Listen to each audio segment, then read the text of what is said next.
This video is for general information only and is not a substitute for advice from your clinical team or GP. If you're unsure about anything, always speak with your healthcare professional. If Retatrutide is affecting your bowel habits, you're not alone. Changes to digestion are one of the most commonly reported experiences in clinical trials of this medicine. So let's talk about why it happens, what to expect, and when you need to seek help.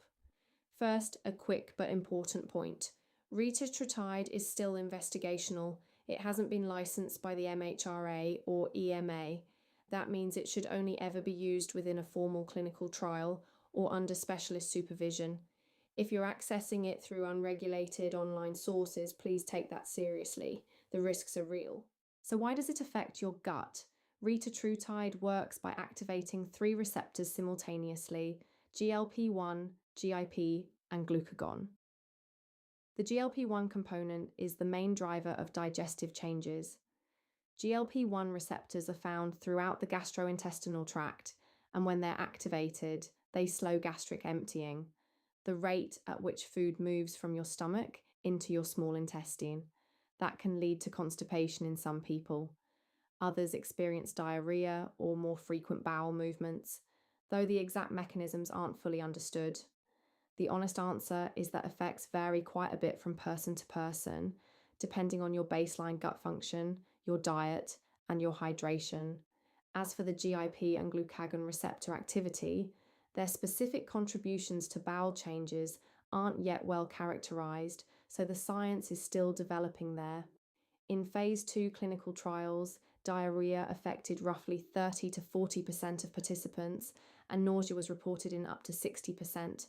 Most symptoms were mild to moderate. The good news is that gastrointestinal symptoms tend to be worst during the early stages of treatment and during dose escalation, and for many people things settle down within 4 to 8 weeks once the dose stabilizes.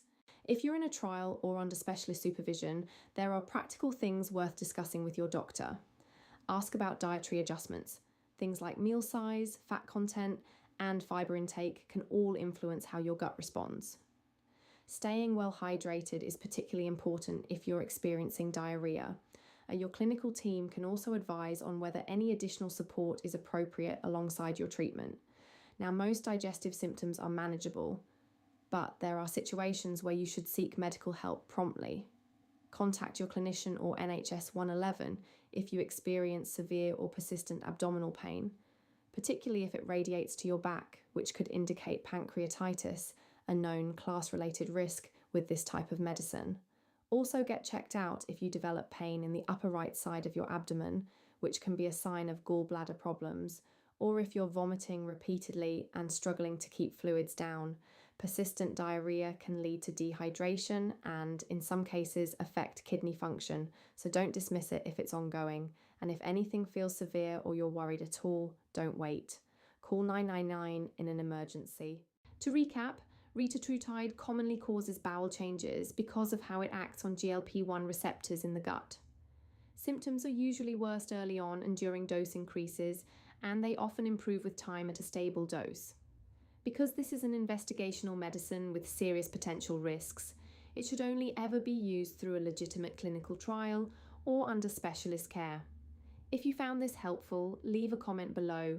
We'd love to hear your questions. And if you want more evidence-based health content like this, give the video a like and subscribe to the Bolt Pharmacy channel.